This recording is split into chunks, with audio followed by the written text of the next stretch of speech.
Bonjour, bonjour et bienvenue dans ce live du lundi 29 avril. Salut Flamand Rose qui est déjà là, comment ça va? 너무 Salut 멀리서 Alice. Oh et merci pour ton deuxième mois d'abonnement, merci beaucoup, ça fait très plaisir. Comment est-ce que ça va de ton côté? J'espère que vous avez toutes passé un bon week-end et que vous êtes prêtes à attaquer cette semaine. D'ailleurs, cette semaine, live un peu particulier, je vais faire 2 lives aujourd'hui. Donc on aura 4 lives en tout cette semaine. 2 aujourd'hui. Ce matin, un live un petit peu plus court. Salut Sab Devo. Un live un peu plus court, un peu plus tranquille sur les amis de bien de Soudana. On va en voir entre 1 et 2 dépendant du temps. Et ce soir, live plus long en lien avec la formation Objectif Japon de Sophie, où là, on va du coup continuer le bouddhisme en manga avec le manga Bouddha Café qu'on avait attaqué il y a 2 semaines. Donc voilà, je vais continuer à faire ces lives le lundi soir, une semaine sur deux, jusqu'à ce que j'ai couvert une partie du manga. Après, en fait, le manga commence au début vraiment par une partie plus éducation sur le bouddhisme. Et après, ça part plus un peu en histoire, plus longue, un peu d'amour, etc. Coucou Sophie. Donc, moi, je vais surtout couvrir la partie du manga qui est un peu plus sur l'éducation au bouddhisme. Après, ce sera un peu moins facile à utiliser comme contenu pour en faire une base pour éduquer les gens sur le bouddhisme, justement. Donc voilà. Mais bon, j'ai quand même déjà de quoi faire un petit peu. Donc, on va continuer ça ce soir à 20h. Donc, ce sera un live un petit peu plus long. Salut Kogai-san, comment ça va? T'es toujours en Corée ou t'es rentré de vacances? Comment ça va de ton côté? Aujourd'hui, en attendant les réponses, je vais vous montrer, on va continuer du coup le classique énorme pavé. On va voir du coup que je disais entre un et deux nouveaux amis de bien de Soudana. Et on va commencer par un ami de bien qui s'appelle le parfumeur œil universel. Donc j'aime bien son petit nom, je vais vous le montrer. Il a une bonne bouille. Hop, il ressemble à ça. C'est lui. Il a l'air fortement sympathique. Et vous le voyez ici sur la scène, il a donc du coup le côté parfum, probablement encens, médecine, parce qu'en fait c'est aussi un médecin. C'est ça qu'on va voir qui est intéressant avec ce personnage, c'est que c'est aussi un médecin.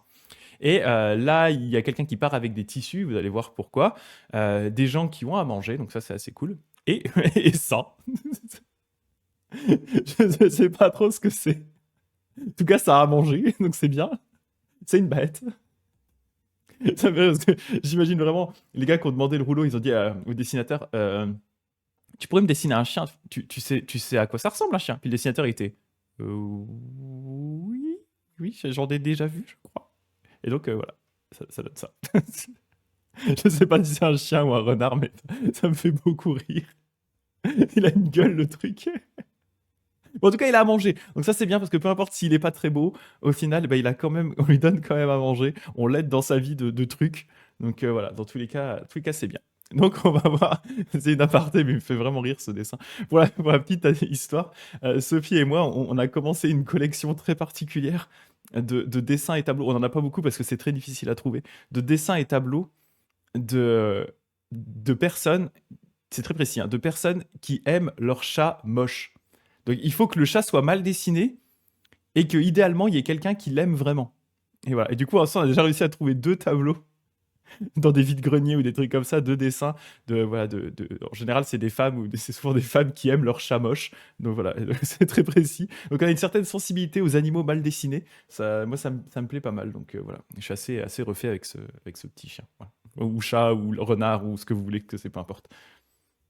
Donc voilà, après cette petite aparté, du coup, on va passer sur le passage du sutra en lui-même. Vous allez voir, c'est assez intéressant. Ça va mettre en avant notamment un rapport avec la pyramide de Maslow, la pyramide des besoins. Voilà. Vous allez voir, je vais pas vous en dire plus, je vais vous le lire une fois et après on va pouvoir en discuter. Je trouvais justement cet aspect aussi assez sympathique. Donc je passe en mode lecture. Hop. 8 lectures comme ça.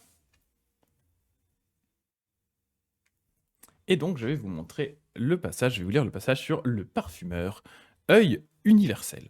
Donc, comme d'habitude, quand on commence avec Sudana, à chaque fois, il va donc faire un petit récap de l'épisode d'avant, sachant que nous, on les fait pas dans l'ordre, c'est pas forcément des amis de bien qu'on a vus. Moi, je les traite vraiment en fonction du feeling du moment, puis en fonction aussi du temps que j'ai. Typiquement aujourd'hui, comme j'ai prévu ce matin de faire un live plus court, j'ai pris un ami de bien qui est pas très, très long.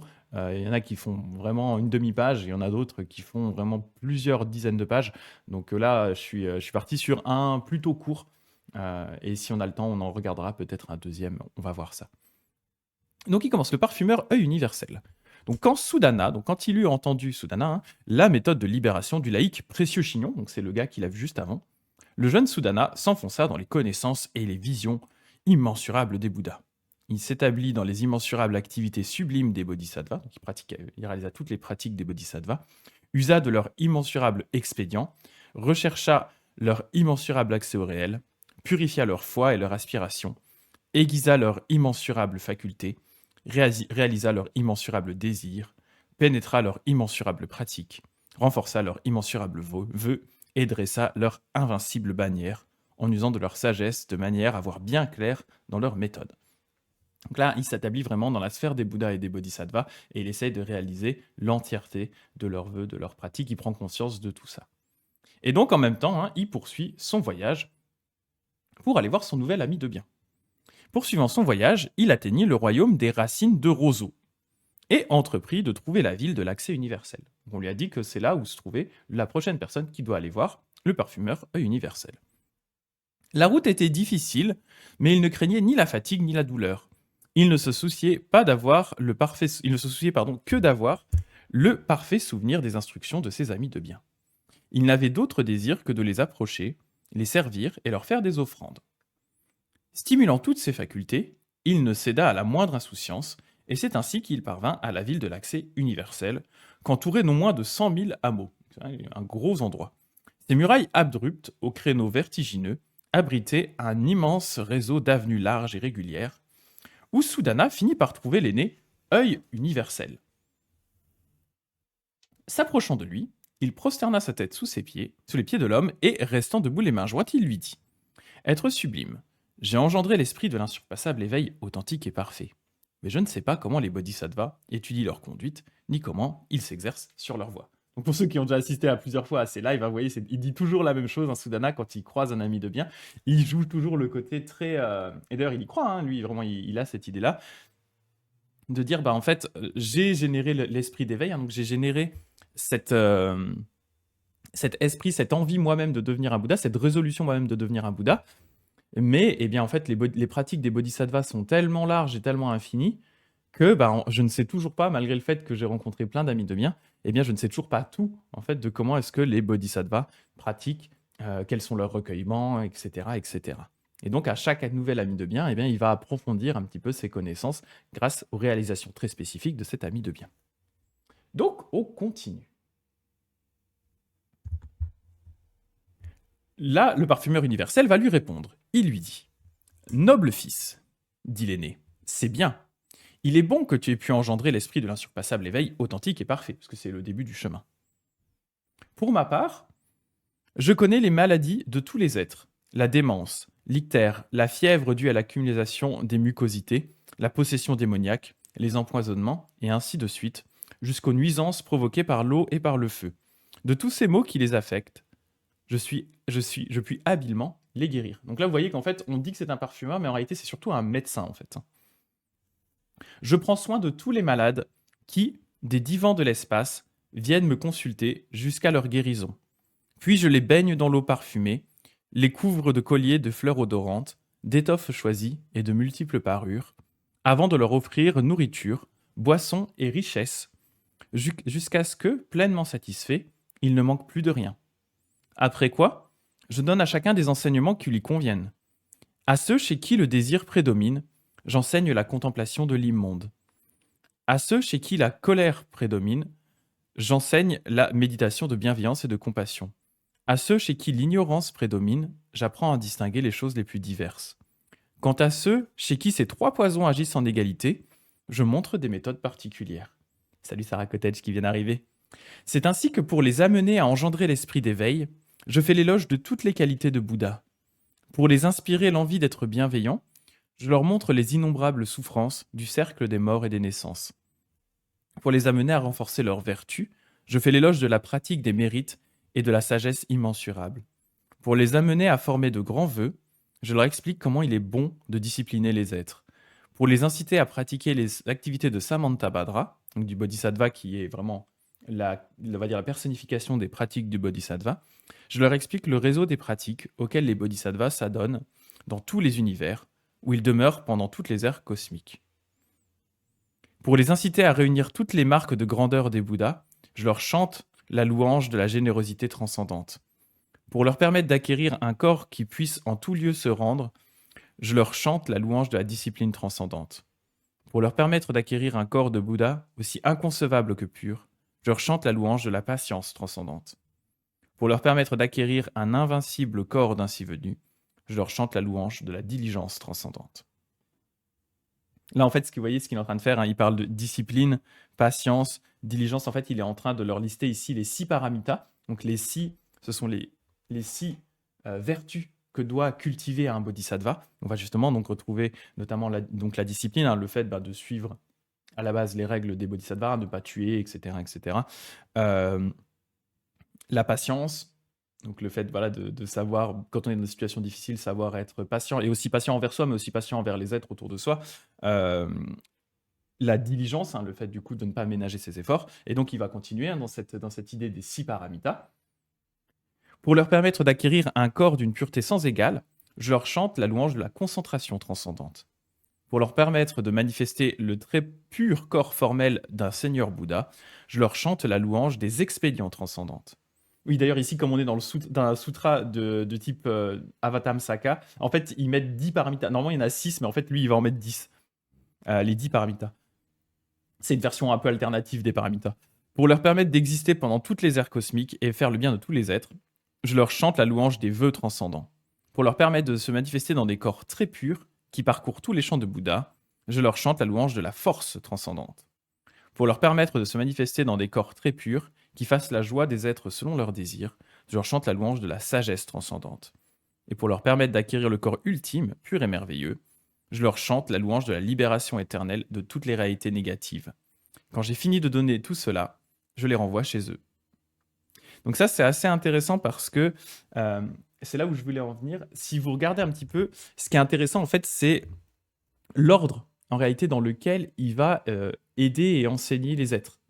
Si vous voyez, en fait, ce qu'il va d'abord faire, c'est que il va pas arriver directement vers les êtres qui sont dans la galère et directement leur enseigner des choses. Alors, c'est pour ça que je voulais venir un peu sur l'idée de la pyramide de Maslow, parce qu'en fait, on est un peu sur cette idée-là. Pour ceux qui connaissent pas, la pyramide de Maslow, donc qui est la pyramide des besoins que j'ai là ici sur Wikipédia tout simplement. On a d'abord les besoins physiologiques, ensuite les besoins, donc tout ce qui est vraiment nourriture, eau, sommeil, etc., etc. Donc vraiment le besoin de base. Ensuite, on a le besoin de sécurité, sécurité du corps, de l'emploi des ressources, amour, appartenance, estime et auto-actualisation. Et en fait, du coup, pour tout ce qui va être en fait, pour pouvoir derrière travailler tout ce qui est moralité, créativité, spontanéité, estime de soi, etc., en fait, il faut déjà qu'il y ait une base qui soit solide. Et ça, donc, on va dire que cette théorie de Maslow est assez moderne, mais en fait, elle vient de choses qui sont assez logiques et qu'on retrouve ici avec le parfumeur. C'est ça que je trouve assez marrant. C'est que le parfumeur, la première chose qu'il va faire, si vous voyez, il dit, il prend soin des malades. Donc, c'est-à-dire qu'il va d'abord soigner le corps, et quand il parle des malades, vous voyez qu'ici, il dit, il connaît en fait les maladies des êtres, il connaît autant la démence, par exemple, que les maladies qui viennent du feu, donc les brûlures, que les maladies, il parle d'accumulation de mucosité, genre le gars il a une bonne crève. En fait, vous voyez qu'en fait le parfumeur universel, la première chose qu'il va faire, c'est qu'il va déjà traiter les maladies du corps et de l'esprit, en fait. Une fois qu'il a traité les maladies du corps et l'esprit, qu'est-ce qu'il fait? Eh bien ensuite, il les couvre de colliers, d'étoffes choisies, et il leur donne boissons, nourriture, richesse, ainsi que vêtements. Donc vous voyez qu'en fait, ce qu'il va faire d'abord, c'est qu'il va, si on regarde la pyramide de Maslow, il va, s'assurer de leurs besoins physiologiques, donc il va les soigner, et ensuite il va leur donner de la nourriture, de l'eau, etc., pour qu'ils soient confort. Il va ensuite leur donner, donc au niveau sécurité, il va leur donner des vêtements et des choses comme ça pour qu'ils soient bien. Il va du coup leur faire, d'une certaine façon, les rendre comme une sorte de membres de sa propre famille. leur apporte le côté amour et appartenance, et ensuite il va pouvoir leur enseigner des choses. Donc je trouvais ça assez intéressant en fait, cette idée de pyramide de Maslow d'une certaine façon, en mode bouddhiste, quoi, où il faut effectivement d'abord soigner et aider les gens pour qu'ils soient confortables dans leur corps et qu'ils aient pas à se soucier de, voilà, de ce qu'est-ce qu'ils vont manger, est-ce qu'ils vont pouvoir avoir à boire, est-ce qu'ils vont pouvoir se vêtir. Et une fois que ces éléments-là sont bien réalisés, alors la personne, elle est bien dans son corps, elle est pas en stress par rapport à son niveau de vie, et alors seulement elle va pouvoir vraiment se concentrer sur ses besoins plus, on va dire, d'ordre spirituel. Et c'est là seulement que le bodhisattva va commencer à enseigner aux êtres. Donc voilà, je trouvais ça sympa, vraiment cette idée de dire que, euh, en fait, on ne peut pas dissocier le bien-être spirituel du bien-être, on va dire, psychologique et physiologique. Une personne qui est vraiment dans la dèche, qui est obligée de se battre vraiment en permanence pour survivre, pour avoir de quoi manger, etc., cette personne-là peut difficilement trouver le temps de cultiver les aspects plus spirituels, parce qu'en fait, toute son énergie est déjà occupée à gérer des situations de base d'un point de vue physiologique et sécurité en fait. Donc elle ne peut pas consacrer le temps ni l'énergie à, on va dire, des réalisations plus hautes que ça. Et donc je trouve ça intéressant de voir les bouddhistes l'avaient déjà compris à cette époque-là, et le parfumeur en est vraiment un parfait exemple. Voilà, je trouvais ça intéressant. On peut pas lier les deux, hein. On peut pas juste dire aux gens, oui, bah cultive-toi spirituellement si le gars il arrive déjà pas à avoir de quoi manger dans la journée, quoi. Ça va pas, forcément, ça va pas bien marcher, quoi. Donc voilà, je trouvais ça intéressant. Donc j'avais envie de le partager avec vous. Et donc si on continue un petit peu tout ça, il continue et il dit, euh, par ailleurs, donc là il va parler plutôt des parfums. Donc là c'est vrai que jusque-là on parle de parfumeur, mais on voit qu'en fait il était plus médecin en réalité qu'autre chose, hein. Par ailleurs, noble fils, je connais parfaitement l'art de composer tous les parfums. Les rives de l'Indus, l'Invincible, l'Éveil, le Rubicon, le Santal dur et noir, le Santal des serpents, l'Aloès des nus, l'immobilisateur des facultés, entre autres parfums que je sais fabriquer. Quand de ces parfums, je fais offrande, je vois se réaliser tous les vœux des Bouddhas à venir, tel le vœu d'aider tous les êtres et de les protéger, le vœu d'orner et de purifier tous les champs de Bouddha, et le vœu d'honorer tous les ainsi venus. Quand je brûle ces parfums, de chacun jaillissent d'innombrables autres parfums qui se répandent dans toutes les dimensions absolues des divans de l'espace, jusque dans toutes les assemblées et les aires d'éveil des Bouddhas, où ils se transforment en palais de parfums, en temples de parfums, en balustrades de parfums, en parapets de parfums, palissades de parfums, en fenêtres de parfums, en tours de parfums, en dés de parfums, oriflammes, baldaquins et filets de parfums, en nuit et en pluie de parfums qui comblent tous les lieux en les couvrant d'ornements. Donc là, en fait, avec ces parfums, lui, il va vraiment faire cette espèce d'offrande parfaite via ses parfums. Et ces parfums lui permettent, ça j'aime bien cette idée, il dit, hein, quand de ces parfums je fais offrande, je vois se réaliser tous les vœux de Bouddha à venir, tel le vœu d'aider tous les êtres et de les protéger. En fait, c'est pour ça, hein, que nous, on brûle de l'encens aussi, c'est une offrande au Bouddha, mais d'une certaine façon, l'encens en lui-même permet de créer cet état agréable psychologique parce que c'est une bonne odeur qui va nous permettre de plus facilement nous mettre en contact avec le côté plus spirituel de la vie et donc plus facilement en contact nous-mêmes avec les autres Bouddhas, les Bodhisattvas, etc. via voilà une espèce de d'odeur. Et c'est vrai que comme c'est un rituel, c'est quelque chose qu'on va faire à des moments précis de la journée, on va aussi finir par associer cette odeur d'encens avec nos pratiques de méditation, nos pratiques de réflexion sur les Bouddhas, les Bodhisattvas, etc. Donc l'un dans l'autre, en fait, ça va nous permettre de réactiver aussi ces sensations et ces sentiments juste en brûlant de l'encens derrière. Plus le côté, bien sûr, on prend ça comme étant une offrande à tous les Bouddhas, une offrande de quelque chose voilà, qui est agréable, qui sent bon, qui purifie et autres. Donc lui, c'est ce qu'il va faire ici, le parfumeur. Et donc, il va bien sûr conclure. Ouais, c'est une sorte de conditionnement, exactement, Sarah Cottage. Tout à fait, ouais. Tout à fait. Une sorte de conditionnement positif, d'une certaine façon, où tu te conditionnes à associer à ces moments, à cette odeur, etc., quelque chose de positif et de bénéfique et de détendant, etc., etc. Et du coup, bah, quand tu ressens cette odeur, même hors contexte, spontanément, ça va te rappeler ça. Juste pour la petite histoire, j'avais un jour, à un moment, j'étais addict au coca. Alors, ça n'a rien à voir avec le bouddhisme, mais c'est plus par rapport à cette histoire de conditionnement positif, comme facilement on peut se créer des conditionnements positifs. Il y a une époque de ma vie où j'avais pris une habitude bizarre, qui était qu'à chaque fois que je rentrais de mon boulot en Suisse, je me buvais une petite canette de coca. Il y avait ces petites canettes, c'est même pas des 33, c'est genre des 20 centilitres ou un truc comme ça, c'est tout petit, c'est des micro-canettes de coca.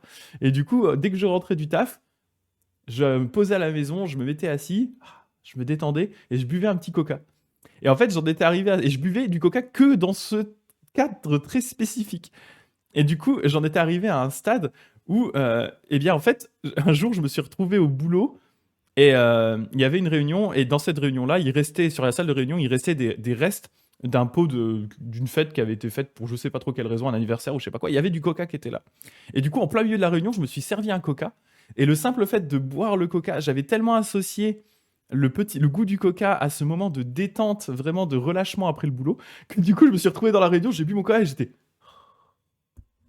Je me suis senti tout détendu, tout mou d'un coup. Je m'étais vraiment créé un conditionnement positif. Et c'est vrai qu'on peut se créer ces conditionnements des fois sans faire trop attention. Et ça marche vraiment bien. Et l'encens, bien sûr, a le même effet.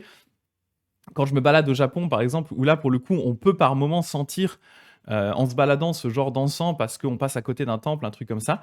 D'un coup, en fait, on est waouh. Moi, vraiment, ça me fait, ça me met dans un mood vraiment parce que voilà, ça me rappelle effectivement bah, ma pratique ici, ma pratique de mon Butsudan en fait, et ça crée ce conditionnement positif. Voilà. Donc, je m'étais créé un conditionnement positif avec des petits coca sans faire exprès, et ça marchait très très bien. Après, je me suis dit, il fallait que j'arrête parce que vraiment, c'était un coca par jour, ça, c'est quand même pas ouf comme idée.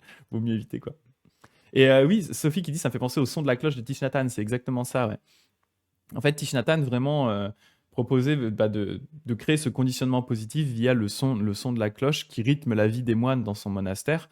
Et, euh, et en fait, il avait même euh, essayé de créer justement ce type de conditionnement, par exemple, avec les personnes qui étaient réceptionnistes, parce que ça reste un monastère, mais comme tout monastère, les gens ont des tâches définies dans le monastère, et il y a des gens qui, bah, du coup, devaient bien répondre aux appels téléphoniques de personnes qui voulaient participer à des retraites dans le monastère.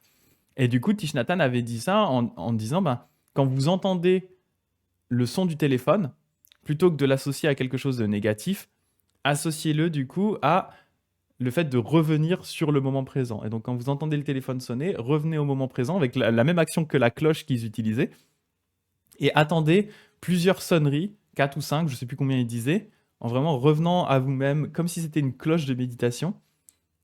Et à ce moment-là seulement, quand vous êtes vraiment présent, décrochez le téléphone et répondez à la personne qui probablement vous appelle pour réserver une semaine de retraite dans le monastère.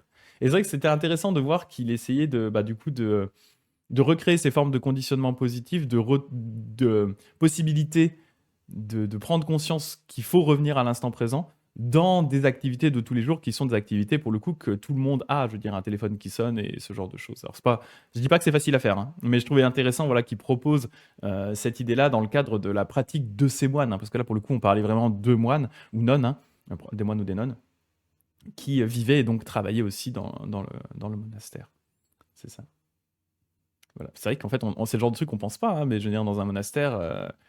On a toujours l'impression que les moines, ils sont là, ils passent leur temps à méditer, mais en fait, les gens, ils bossent aussi hein, dans les monastères. Il y a, effectivement, tu as des moines réceptionnistes, tu as des moines qui nettoient qui nettoient les toilettes, il y a des moines qui doivent, nonnes, hein, je dis moines ou nonnes, hein, mais qui doivent faire à manger. Enfin, en fait, chacun est censé avoir un certain nombre de tâches malgré tout. Et du coup, voilà, la grosse question qui se pose toujours dans ces monastères-là, c'est comment est-ce que ben, on intègre ces tâches qui sont obligatoires pour le bon fonctionnement du monastère, l'accueil aussi des visiteurs, l'accueil des personnes qui viennent faire des retraites, etc. etc. Comment est-ce qu'on intègre ça à bah, la pratique bouddhiste au sens plus large, en fait? Et c'est ça qui est intéressant, c'est vraiment de voir comment est-ce qu'eux, ils y arrivent et est-ce que nous, on peut du coup retirer des enseignements de ça dans notre vie de tous les jours. Parce que, bah oui, eux aussi, ils bossent, mais nous aussi, d'une certaine façon, on bosse aussi, quoi. Donc, ouais, mais c'est pas évident, hein, j'avoue que c'est pas évident. Voilà. Bon, en tout cas, je trouvais intéressant euh, cette idée-là ouais, du parfumeur par rapport au côté vraiment. Ouais, on va dire déjà ce que j'ai discuté avec la pyramide de Maslow, mais aussi le côté encens, comme le fait qu'il voit l'encens comme étant vraiment un cadeau qui va ramener d'une certaine façon l'esprit auprès des différents Bouddhas, en fait, créer ce conditionnement positif. Et donc, bien sûr, hein, il termine en disant: Or, pour ma part, ils sont toujours très humbles, très humbles, avec un grand Z, très humbles. Et salut Bilox de Kellogg's. Et donc il dit, hein, Or pour ma part, je ne connais que cet accès au réel qui permet à tous les êtres de se réjouir à la vue de tous les Bouddhas. Mais les bodhisattvas, ces grands êtres, sont comparables à des grands rois médecins. D'ailleurs, il revient hein, sur le côté médecin, qu'il suffit de voir ou d'entendre, dont il suffit de se rappeler, auprès desquels il suffit de se trouver, qu'il suffit de suivre ou d'invoquer pour être couvert de bienfaits, où rien ne fait défaut. Qu'un être rencontre l'un d'eux, et ce sera fini de toutes les émotions qui le torturent.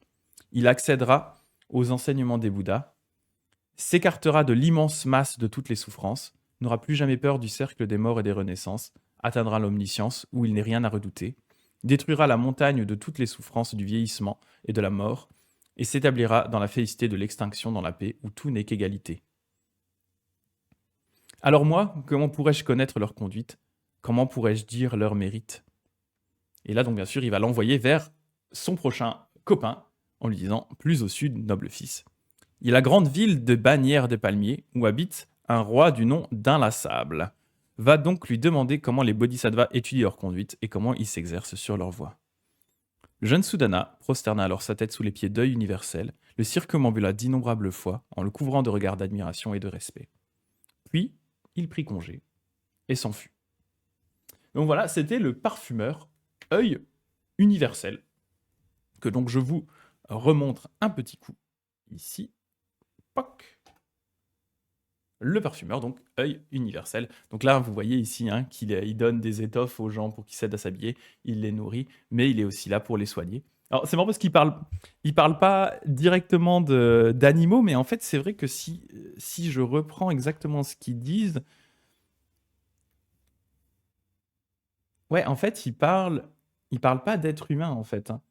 Il dit qu'il connaît toutes les maladies et il dit qu'il prend soin de tous les malades des divans de l'espace. Donc en fait, techniquement, il soigne autant les animaux que les êtres humains en fait. Et il leur donne à manger autant. Donc c'est ça aussi qui est intéressant. Et c'est vrai que ça c'est un peu ma faute aussi, vous voyez. Quand j'ai lu le chapitre, j'ai tout de suite pensé à des êtres humains en fait. Globalement, il appliquait ses enseignements et cette pratique à des êtres humains. Mais en fait, parce que d'habitude ils disent tous les êtres, et là c'est vrai qu'ils n'utilisent pas ce terme tous les êtres. Mais en fait, c'est vraiment tous les êtres. Donc en fait, c'est ça. Il s'occupe autant il est autant vétérinaire que médecin en fait. Et il soigne autant les animaux. Il va leur donner à manger et tout pour pouvoir les aider. Donc voilà, il est très très cool. Moi, j'aime vraiment bien ce personnage, le parfumeur universel, très très sympa.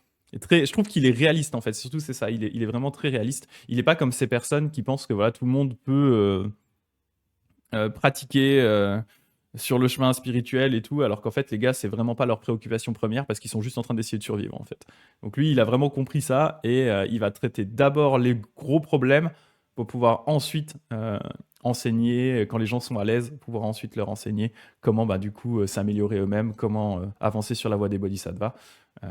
Mais pour ça, il faut déjà être confortable, quoi. Donc ça, c'est voilà, ça c'est cool. Le message est pas mal.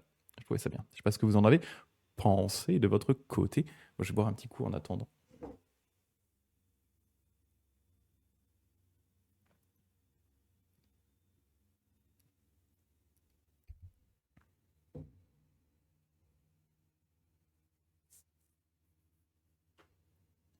Je pense que de toute façon, je vais faire un live, comme je disais, un peu court aujourd'hui. Hein. Donc, je vais pas forcément attaquer le deuxième ami de bien. Hein. Ça fera un petit live d'une 45 minutes. C'est beaucoup plus court que ce qu'on fait d'habitude. Mais voilà, comme je refais un live ce soir, je me dis, bon, c'est déjà... Et il sent bon, il est très intéressant, il sent bon. Oui, c'est clair, il doit sentir bon l'encens. Hein. Il sent bon l'encens. Mais c'est que j'ai pas forcément l'explication de pourquoi est-ce qu'en fait c'est un parfumeur et pas spécifiquement un médecin? Ou est-ce que vraiment les deux historiquement sont un peu liés dans l'Inde de l'époque? Je sais pas exactement, c'est possible.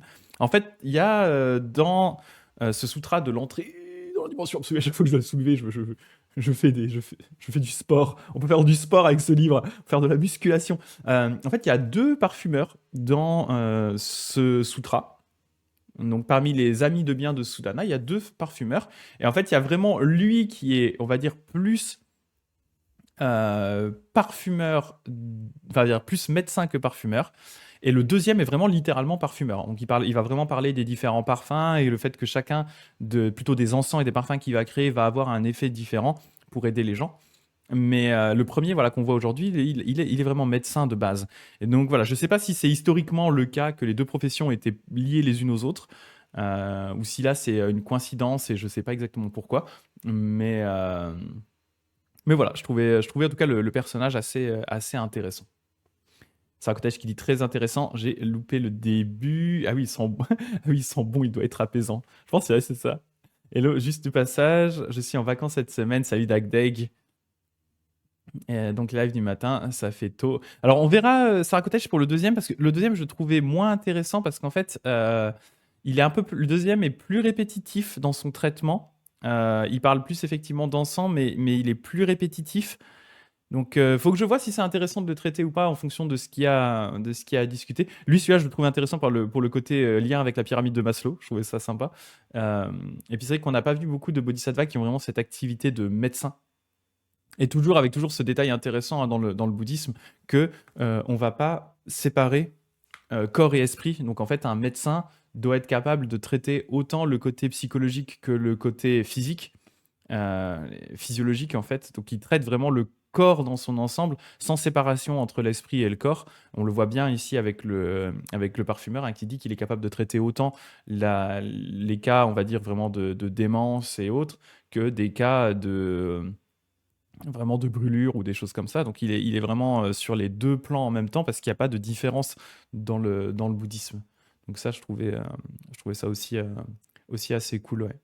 Ah, c'est cool. Mais l'autre est un peu plus. En fait, j'essaie vraiment de choisir des amis de bien parmi le. Parce qu'il y en a quand même beaucoup. J'essaie d'en choisir qui soient intéressants à discuter pour une raison ou une autre. Et j'essaie aussi de choisir les passages qui sont pas trop répétitifs. Ces vieux sutras, elles sont sympas, mais c'est qu'ils ont des côtés répétitifs. Moi qui me gêne pas, hein, mais qui en live, peut-être. Je sais pas si ça passerait bien. Donc voilà, j'ai fait un peu ma sélection par rapport à ça. Mais bon, c'est des sujets qui peuvent être intéressants. Pourquoi pas?